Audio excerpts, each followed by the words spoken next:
Well, at least it's warmed up to 28 degrees. Oh yeah, it is much warmer in here.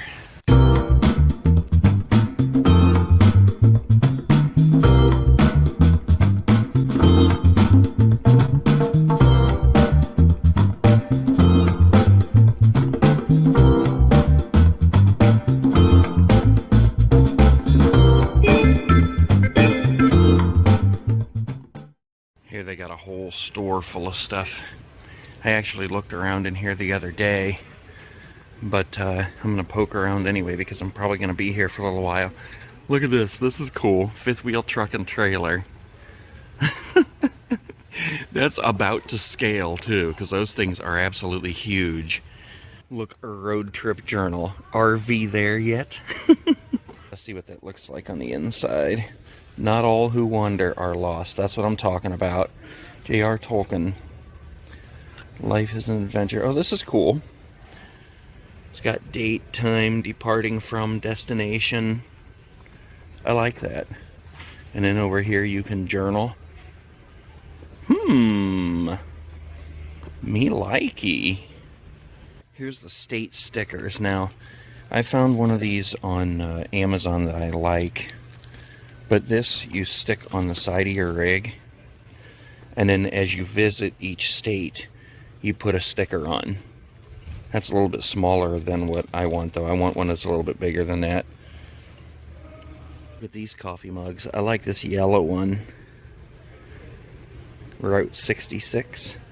Hot coffee. Smokey the Bear hat. Look at this one.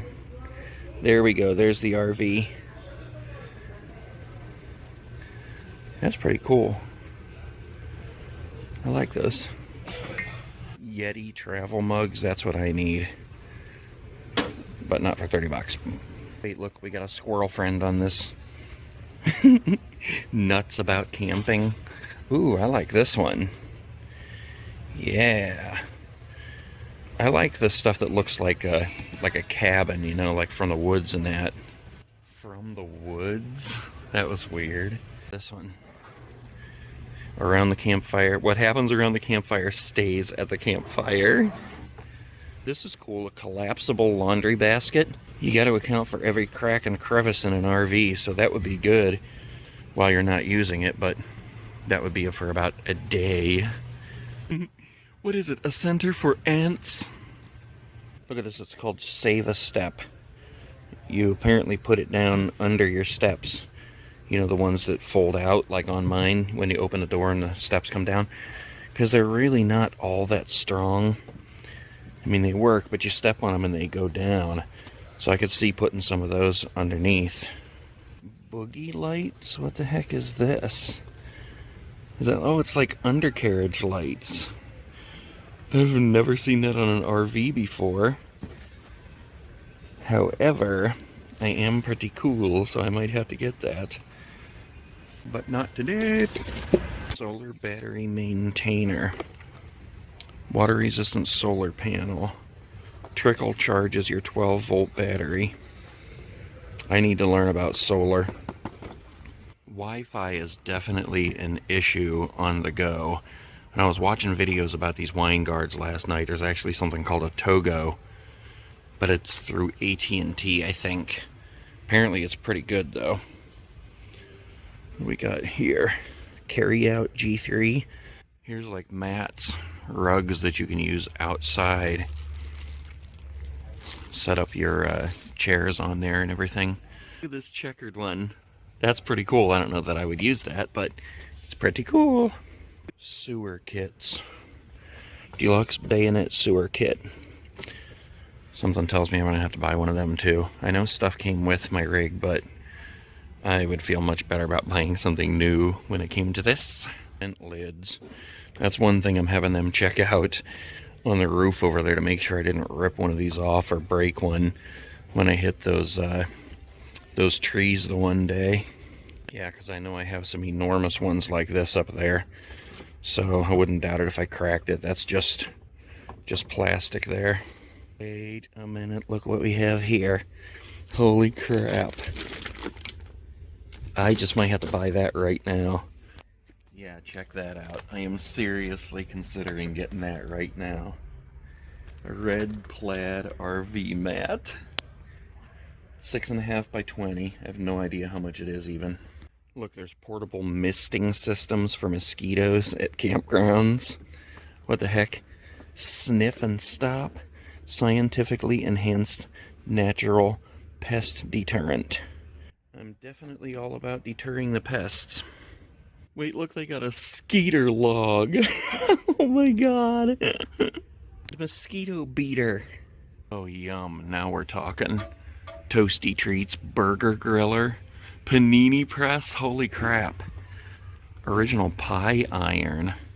Yes. Has the word pie in it. I'm such a hog. Hot dog sticks. What is this? Cone cooker? Okay. This is actually really cool. Steak and grill. That wouldn't take up too much room to store. And it's a grill. You just put it over your fire. Look at this colorful fire. When I was in Niles, Michigan with Patrick from Paddy Wagon Travels, somebody came over to the fire pit and had some of this. You throw it in the fire and it creates colored flames. Now, I don't necessarily need stabilizing pads. However, they would be good to have to keep the things from digging into the ground. All right, let's head back over here. I think that I'm gonna wait on that plaid camping mat. I love it, but I kind of don't love the size. It's 6.5 by 20. I'm kind of thinking that I want and maybe need a bigger one than that. So we'll see. At least I know it exists, though. That's pretty cool. Okay, guys. Well, that was a seriously long day. I am like the last person out of here, except for a couple employees that had to hang around for me because I had them do so much stuff today in this rig. So we'll talk about it later. It's time to drive home in the dark. Holy crap. I got pulled in real easy. I drove home in the dark. It's kind of scary, but I made it.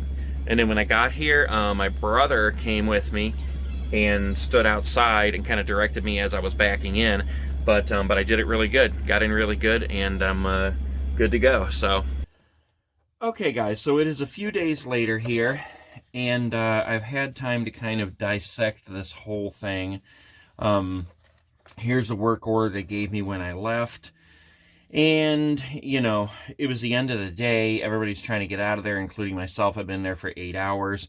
I guess what they're really supposed to do is take you out and show you the work that they've done, have you approve it, and then you, you know, read through this and you pay your bill and you take off. Now, let me say, first of all, that when I talked to them in the very beginning and made my appointment, I agreed to their price of $200 an hour for labor. I followed that up with another email just to confirm it. Because, you know, I was thinking, okay, you know, when you take your car into somewhere to have it checked out, they basically diagnose the problem. They come out, they tell you what it is, how much it's going to cost to fix, and then they do it. You know, they don't, like, if you say, okay, well, I don't have that kind of money now. Generally, they don't charge you for that diagnosis, depending, of course, on how long it took them. I mean, if it took them a couple hours or more to figure out what it's going to be, maybe they're going to charge you a little bit of you know, a cost for checking it out. I don't know. I've never had it done where I go. But anyway, I did send them an email to confirm. They confirmed that it's $200 an hour labor just to diagnose it. And to be fair, she did say, you know, it can add up quick. And, you know, I was prepared to do it. But the plan was have them diagnose it, find any issues, and then resolve those issues, obviously. I don't just want to take it in there and have it diagnosed, and that's exactly what happened. So I'm going to go through each thing here, and we're going to cover it real quick, just to tell you the experience, because honestly, it was a very disappointing experience. To the best of my power, I will never go back to General RV. Okay, so the first thing I wanted them to do was check over the roof. I wanted to make sure there wasn't anything cracked up there. If there was anything that needed sealed, I wanted it sealed. If there was anything broken, I was obviously going to want it fixed. After this guy would check out a few things, he would come get me, take me out there, and we would talk about the things. But it was never like like I said, when you take your car in to get it fixed, they say, okay, you know, we found out it's the transmission, so it's going to cost this much to get another transmission, and then you agree to it, and then you get your transmission, and you drive off, you know. This guy, everything was about how I could fix the problem. I didn't take it in there so that I could fix the problem. I took it in there for them to diagnose it, find the issues, and fix the problems. You wouldn't take your car in, be told it's the transmission, and here's how you can fix it. It was really ridiculous, and it was that way with every single thing on this entire list here. The roof, he told me about how I could get up there myself and replace these 2 antennas that were missing. Nothing else was cracked, nothing else was damaged, but he did say that I should probably have it sealed. And of course, he said I could get up there and do it myself. He told me what kind of liquid nails to use. And I'm like, well, you know, go ahead and do it. And, you know, because obviously, like I said, I'm not here to do it myself, or else I would have just done it myself. So he did put the liquid nails on. He did not replace or even reorder the antennas. All he told me was that, you know, we can get them, but you can go out yourself and buy them for like $10 a piece. But if we do it, there's going to be a markup and blah, blah, blah, blah, blah. Again, I have it in there for you to do it. So in the end, he did not order those, did not fix that. All he did was put the sealant on the roof. Just to tell you, I did go online. I emailed them after this and told them I was disappointed. She came back and gave me a couple of quotes. One of them was $98 each for the antennas plus $200 to install them. I went online, contacted Winnebago. I have the 2 antennas right here. I paid $9 each, and I will install them myself. The next thing was the air conditioning. He did get both of them to work, although he lied to me and didn't even test the back one, because we were in here at one point. Here's the one in the bedroom, and he said that that it only works on a generator.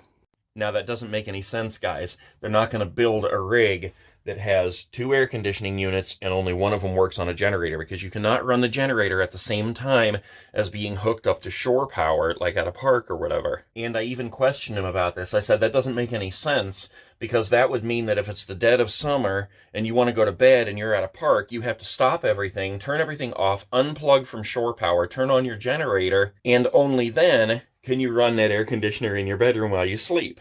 So it didn't make any sense. He insisted on it. And then just a few minutes later, he had this panel off here and all these wires out. We'll get to that in a minute. But he plugged something in there that he had previously unplugged. And lo and behold, the air conditioner turned on. Now, it didn't turn on immediately. It started clicking, and he says, oh, maybe it does have a switch in here, because he apparently was looking for a switch that would, you know, switch them back and forth so that you could run either or. I guess you can't run both of them at the same time. But he messed with the panel over here, and then he got up in there and he tapped on the motor, and it started up perfectly fine. It stopped for a second, and then it started up again, and it ran perfectly fine since then. And I said, okay, does this mean we need to order a new motor? And he passed it off as, well, maybe it's just a one-time thing. So, like, the guy didn't want to do any work. He didn't want to have to do anything more than he absolutely had to do. He was purposely putting off fixing any of these issues that we found. So, needless to say, we did not order a new motor for the air conditioner. However, it was working when we shut it off, so we'll go from there and figure that one out in the summer. If I have to order a new motor in the summer, I'll do it myself. And the reason I say that he lied to me that he tested them is because if he would have tested them, that would mean that he would have had to unplug from his power in the shop, turn on the generator, and run that air conditioner from the generator. And his response when it turned on told me that he had never seen it run yet. So he just flat out lied to me that he tested those. The other thing is that his excuse about not testing the air conditioning and waiting all day to test it was he said that he had to wait till it got to be like 65 degrees in there. And even at that, when it did get to 65, he said he got them both to turn on, but he couldn't really test them efficiently. And so my thought is, why would you even do the test then? Why would you even take my money? Obviously, why? Take my $200 and charge me labor to do a test that you cannot do efficiently. So anyways, that's what happened with the air conditioning. Okay, the next thing I wanted him to do was to check the propane tank for any leaks, and if there were no leaks, then go ahead and fill it up. I mean, he claims he tested it. He said that he used soapy water, put it all over the tank, and he didn't find any leaks. However, at the end of the day, and as it even says in this work order, he claims he ran out of time and didn't have time to fill that tank. Now, I was there for 8 hours, guys. Plenty of time. I don't care what's happening. So now I'm going to have to take care of that myself, but I don't even trust that he really tested it. And if he did, if he looked for leaks, I don't trust that he checked the whole system for leaks. You know, maybe just to satisfy what I said, he used soapy water, put it on the actual tank, and didn't see any leaks on there, and then was just like, I'm done. I don't know.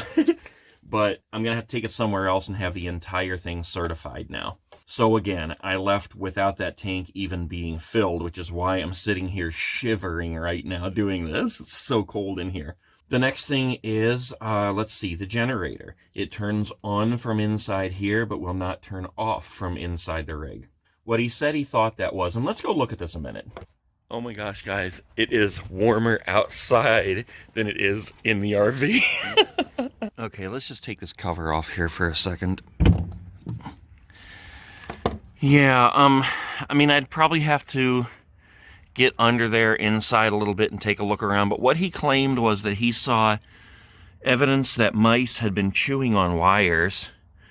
I don't see any of that evidence whatsoever. I don't see any evidence of mice being in here. No turds, no nest, no nothing. Now, I do know that there were mice in here at one point. Not necessarily in the generator, but in the rig itself. But what he claims is that he found evidence that there were mice chewing on the wires in there. So he came inside, and he spent hours, well, supposedly spent hours going through the wiring all the way from the generator in the back, all the way through the walls, and up here to the dash. I have looked in here. I have looked under the hood at the engine, and there is no evidence of any mice chewing on wires. He also had the wires pulled out through this vent down here, through this up here, this panel, as well as down here, and those drawers. Every wire was in immaculate condition. There was no evidence whatsoever of mice chewing on them. So honestly, I don't know what the problem is that's causing the generator to turn, well, on and off in these different ways. However, you know, he had these wires pulled out, and that's what he claimed, that he had spent all this time going through those. And that's why he had the wires out here that he had unplugged, because he was messing with all that stuff. But in the end, the generator problem wasn't fixed. Now, it's not really that big of a problem. I mean, I have no problem going out there and actually turning it on and off from the generator itself.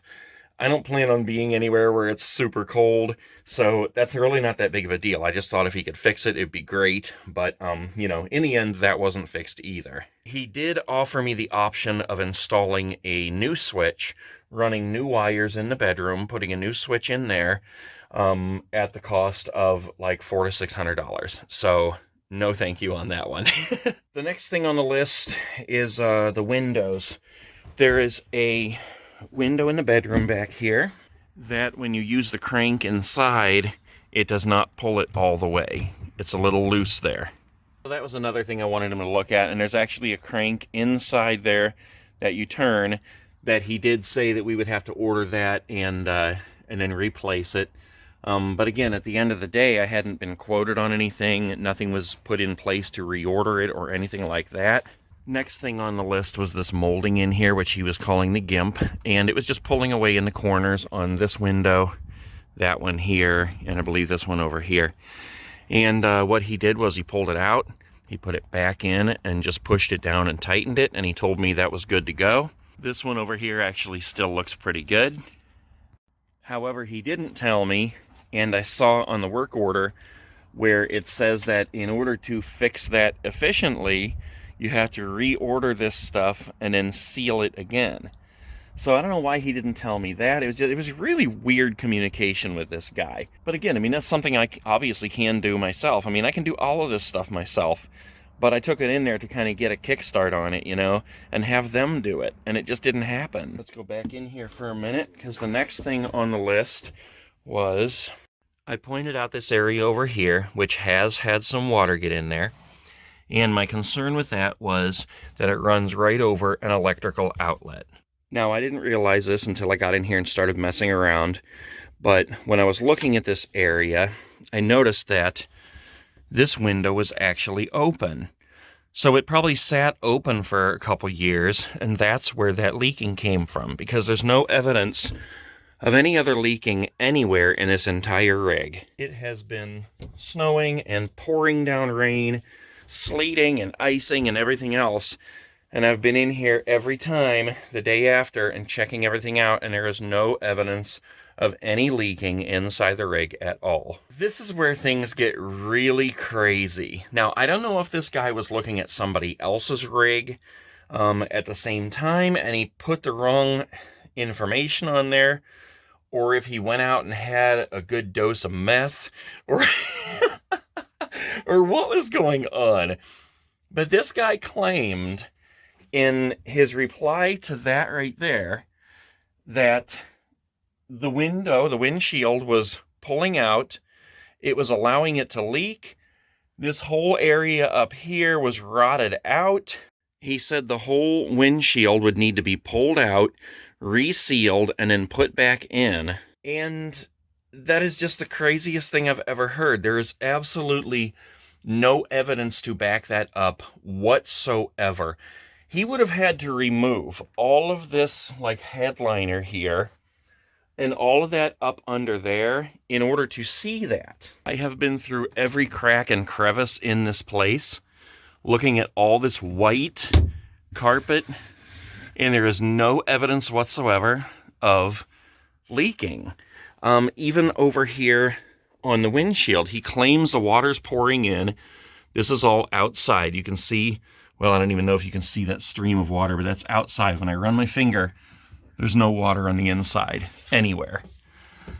I mean, you would see it. You would see water damage all throughout this whole place if it was just pouring in the way that he claims it is.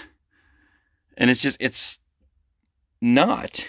It's so absolutely crazy.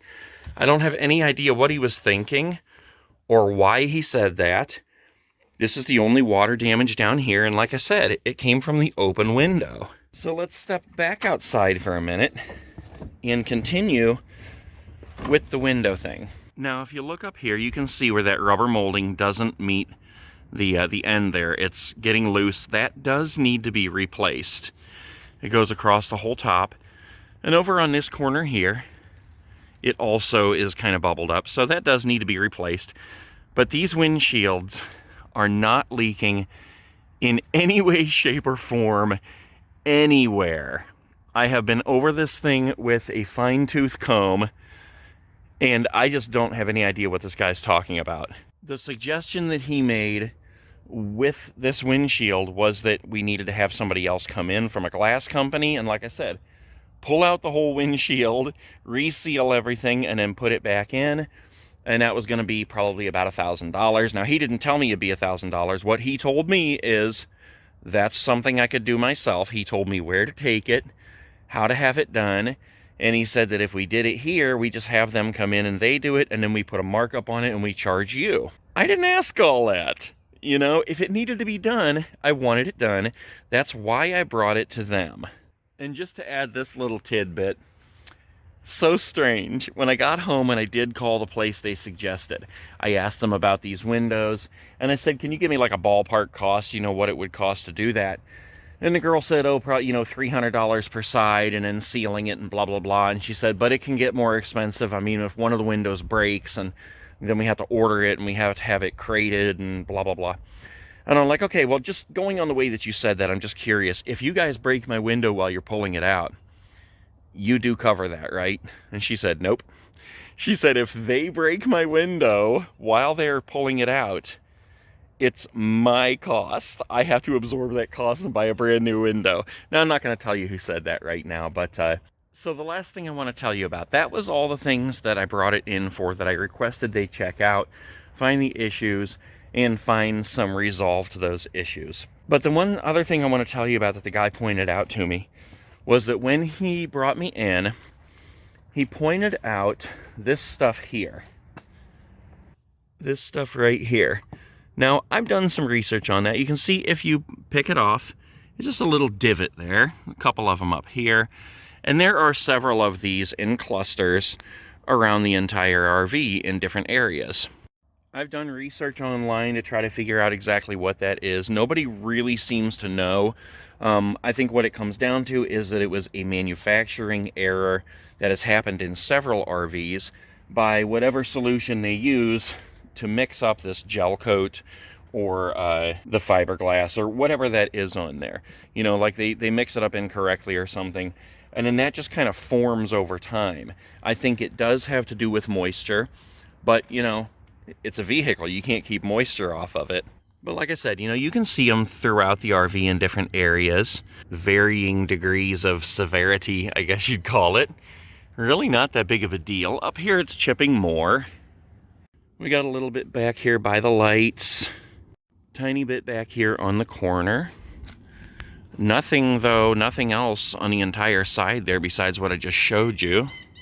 There's a little bit back here, a little bit of cracking along that seam there, but it doesn't affect the seam itself. That's all on the back though. And then of course, you know, there are, like I said, varying severities of it in different areas. You know, on this side here, a little bit more here, it's a little bit more extreme. And then as we get to the front here, there's a whole bunch of it up on the front. And then the worst part is right up here. Now that really doesn't look that great up there, but I have been up there poking and prodding at it and picking at it a little bit. It's really just superficial. I mean, it's just on the surface. The way he talked, and he called another guy over, I don't know if he was like the guy that works on the bodies or does the paint or whatever. The way they talked was like if we just stood here for 5 more minutes watching this rig, we would watch it crumble in front of our eyes. I mean, it was the craziest conversation that I think I've ever had. The guy that he brought over, I mean, as soon as he got over here, he's like 10 feet from the rig, and he goes, "It's not even going to be fixed. I'm not even going to touch it." You know, and started like throwing a fit immediately. He started saying something about how it would cost a lot of money to fix and he could do it, but he's had people in here before who had it fixed for like $12,000, and then it just came back within a few days or a week. And so we continue the conversation, and I'm like, okay, it's my money. It's for me to decide whether I want to spend it to get this fixed or not. So, you know, how much are you talking about when you say a whole lot of money? And he said like 10 grand. I'm like, okay, what do I get for my 10 grand? And he basically just said it was pointless. He didn't even want to do it because it would come back in a week. Now, researching this online, a lot of people do say that they have fixed it in several different ways, putting new gel coat and sealing and Bondo and things like that.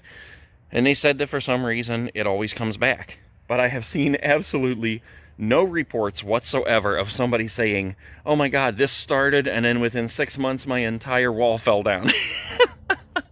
So it was just the craziest conversation I've ever had. Except for the last thing I'm going to tell you, which is on the work order, the guy claims that the back driver's side wall, and I don't know exactly what he's talking about, could be this right here, could be the actual back right here, I don't know.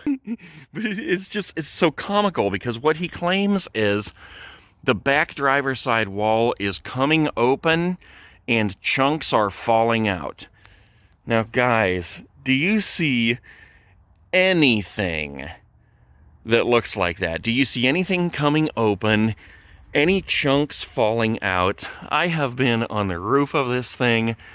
I have been all over it, every inch of it, and that totally does not exist anywhere. I mean, I've been all over these seams, the top, the bottom, everywhere. There is nothing coming open. There are no chunks falling out anywhere. Even on the back here. I mean, like I said, you know, we got a little bit of cracking going on here and stuff, but I mean, that's solid there. There's nothing going on there. Especially no chunks falling out. So that, I really just have absolutely no idea what this guy is talking about. He was trying to make it seem like this rig was so horrible. And maybe that was the whole point. Maybe it was like, if he can make me feel like it's just so bad, maybe I'll go out on a lot and buy a brand new one from them. Not gonna happen. I am much smarter than that. He also even made a big deal about this stuff right here as we walked by it. And guys, look. It is dirt. I licked my finger and wiped that off. It's nothing but dirt.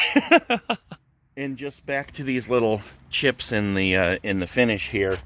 What he claimed was that somehow the whole finish just gets wet from the inside. Like it just creates its own moisture from the inside. And then that's what causes this to happen. I don't know what this guy was smoking. It is definitely up in the air about what actually does cause that. Like I said, I think it's something in the solution, in the mixture from the manufacturer when they put these things together, that eventually that just starts happening with some rigs. But the whole thing was just an absolutely crazy experience, very disappointing. And in the end, guys, all right, let's go in. Let's go in for me to show you this. In the end, my total, after sitting there for 8 hours, the total came to $1,000, $1,084.53. Here is that receipt right here. I ain't lying. And it's all labor. The only thing on here that is not labor is, it looks like $40 for self-leveling seal. So that would have been the liquid nails that he put up there. And okay, I could just keep going on and on and on, but I do want to point this out, guys. Even with putting that liquid nails on there, he just threw it on there as quick as he possibly could. And I'm not trying to nitpick, but look, he pulled it out and he just let it fall instead of cleaning it up nice on the edge. And on the other side, I've already attempted to clean it up here, but he did the same thing, but he let it drip down on the window. So I had these big globs of that stuff there, and it's near impossible to get off there now. So like I said, just an absolutely disappointing experience all around. I paid over $1,000 to have a little bit of liquid nails put on the roof, and that was it.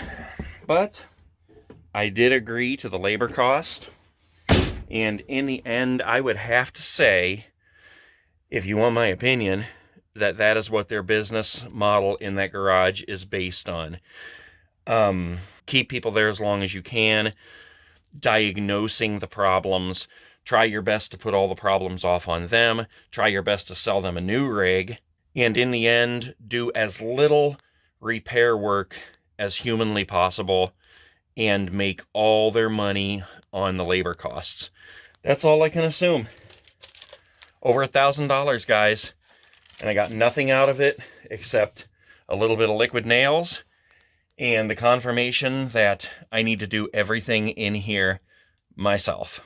The good thing is I am very mechanically inclined and I can handle all this stuff myself. There are very few things that I cannot handle myself in here. Even if I have to replace the fridge, I can pull that thing out myself and put a new one in. And before I do that, I'll try to diagnose the whole problem myself. Anything you could possibly want to know is on the internet. So, oh well, that's my experience, guys. Lots of beautiful rigs, a nice big store over there. The entire place looks really, really nice. But as far as the service I received, absolutely horrible. And as long as I can help it, I will never be back.